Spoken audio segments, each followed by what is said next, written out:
नाज़रीन ग्रामी, मंगोलिया या मोगलिस्तान एशिया में वाक़ एक मुल्क है जो ना तो मुआशी तौर पर कुछ ज्यादा अहमियत का हामिल है और ना ही सियासी तौर पर कोई अहमियत रखता है। ये एक वसी और अरीज मुल्क है, लेकिन इसकी आबादी इंतहाई कम है।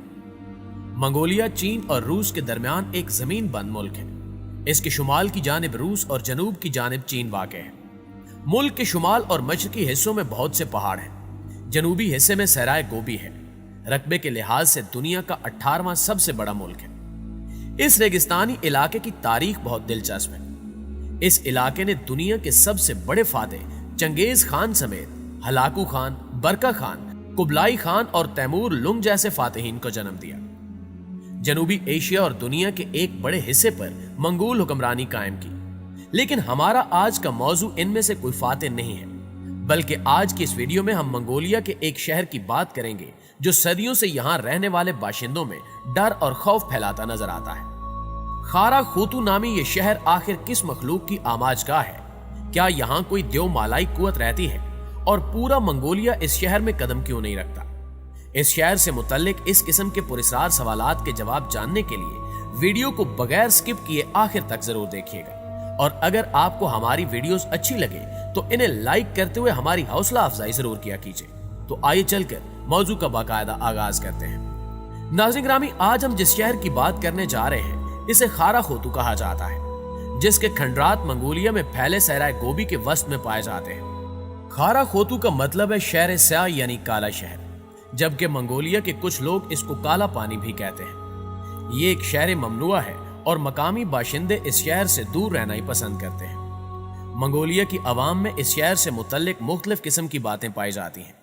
इनका कहना है कि यहाँ की मिट्टी से एक मखसूस किस्म की बू आती है, जबकि कुछ लोगों का कहना है कि यहाँ की फिजाओं में मासूम बच्चों की चीखें और सिसकियां सुनाई देती हैं। वहीं कुछ लोग कहते पाए गए कि उन्होंने इस इलाके में बहुत सी कटी फटी और उधड़ी लाशें भी देखी हैं। इसलिए इस शहर में स्याहों का सैर के लिए आना तो दूर की बात, लोग इस शहर के करीब आने से भी डरते हैं। सदियों पहले आसेब ज़दा और वीरान कहलाया जाने वाला ये शहर एक जीता जागता जिंदगी से भरपूर और एक पुररौनक शहर हुआ करता था। इस शहर के बाशिंदे बातहजीब और दौलतमंद थे। इसके अलावा इस शहर के साथ साथ एक दरिया भी बहता था।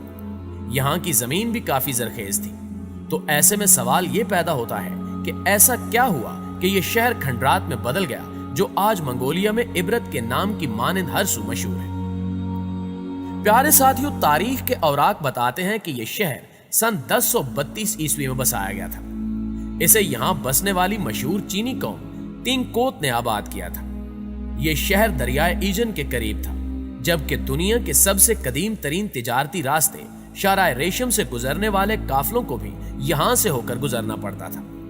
शाराए रेशम के करीब तरीन होने के बावजूद ये लोग तिजारत से वाबस्ता नहीं थे, बल्कि ये लोग यहाँ से गुजरने वाले मुख्तलिफ काफलों को मुख्तलिफ किस्म की सहूलियात जैसा कि खाना, पानी और आराम फराहम करके अपना गुजर बसर करते थे। सन 1226 में चंगेज खान ने इस शहर पर कब्जा करके इसको फतह कर लिया, जिसके बाद यह शहर तेजी से तरक्की की मनाजिल तय करने लगा। इस शहर की इंतजामिया और यहाँ की शान शौकत के बारे में मशहूर सयाह मार्को पोलो ने अपने एक सफरनामे में भी बात की है। उस दौर में यह शहर एड्जना कहलाता था, जिसकी दीवारें बेहद मजबूत थी। यहाँ आपको चीनी और मंगोल सकाफत का एक इम्तिजाजी रंग नजर आता है। बाद अज़ां कुबलाई खान की कायम करदा सल्तनत युआन डायनेस्टी में इस शहर को एक खास मकाम हासिल रहा। कुबलाई खान ने सन 1260 में चीन के शाही तख्त पर कब्जा करके वहां 34 साल तक हुकूमत की। इस दौरान वो एक ऐसे फातेह के नाम से मशहूर हुआ जो सकाफत का शौक भी रखता था, लेकिन इसे अपनी खानदानी साख का भी ख्याल था, जो कि बस हमले करना और लड़ना थी।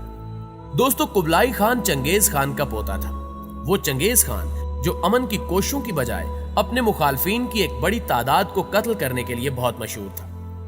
13वीं सदी के अवाइल तक चंगेज खान की सल्तनत इतनी बड़ी सल्तनत बन चुकी थी कि इतनी बड़ी सल्तनत एशियाई बराआज़म ने इससे पहले कभी नहीं देखी थी और न ही आज तक देखी है। ताहम कुबलाई खान ने लतीफ और सोच समझकर हुकूमत चलाने वाले हुक्मरान की साख बनाई, जो उनके दादा की कत्लो गारत वाली साख से कदरे मुख्तलिफ थी। लेकिन ऐसा अचानक नहीं हुआ था। चंगेज खान का इंतकाल 1227 में हुआ था और मुख्तलिफ जानशीनों के बाद इनके पोते कुबलाई खान की बारी आई कि वो अब फतुहात के मिशन को आगे बढ़ाए। 1271 पर तख्त पर तकरीबन एक दिहाई से ज्यादा अरसा काबिज रहने के बाद कुबलाई खान ने युआन खानदान की हुकूमत का बाज़ाब्ता तौर पर ऐलान किया।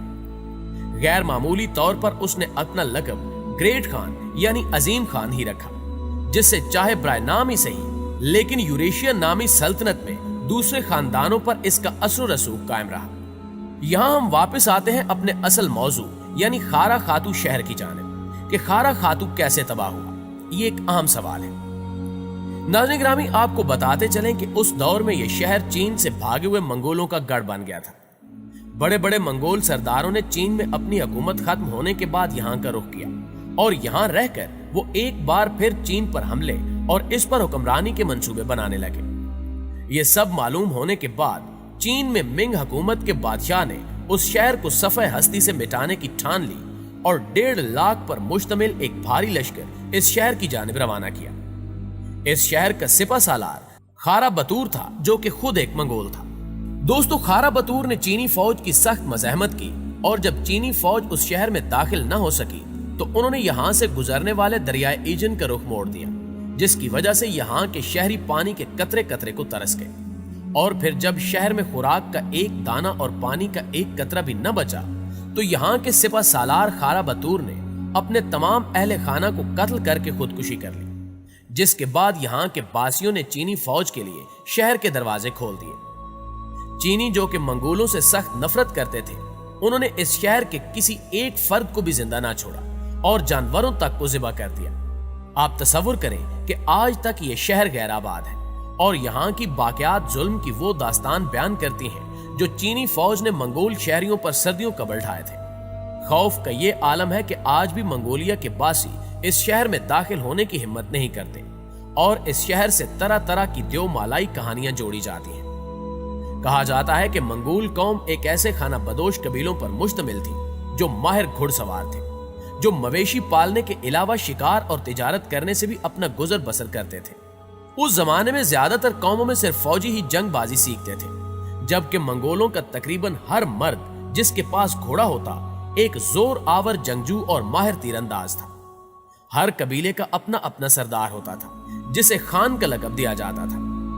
कबायली हर सूरत में अपने सरदार के वफादार रहते थे। चंगेज खान के लश्कर ऐसे तीरंदाजों पर मुश्तमिल थे जो घोड़ों पर सवार होकर तीर चलाने में माहिर थे, इसलिए वो इतनी तेजी से हमला कर सकते थे कि दुश्मन उनका मुकाबला नहीं कर पाते थे। अक्सर मुख्तलिफ लश्कर एक ही वक्त में मुख्तलिफ इलाकों पर हमला आवर होते। इस तरह मैदान जंग हजारों मील तक फैला हुआ नजर आता। चंगेज खान जंगी हिकमत अमली के एतबार से सिकंदर आजम या नेपोलियन अव्वल के बराबर था। चंगेज खान के जमाने में रहने वाले फारसी मुअर्रिख जोन्स जानी ने चंगेज खान की बसीरत के हवाले से यूं लिखा कि वो बड़ी तवानाई, इम्तियाज, जहानत और समझदारी का मालिक था। लेकिन इसके साथ साथ जोन्स जानी ने उसे खूनखार कसाई का लक़ब भी दिया, जिसे रहम हरगिज नहीं आता था। नाज़रीन मोहतरम, चंगेज खान की पसंदीदा बीवी ने 4 बेटों को जन्म दिया।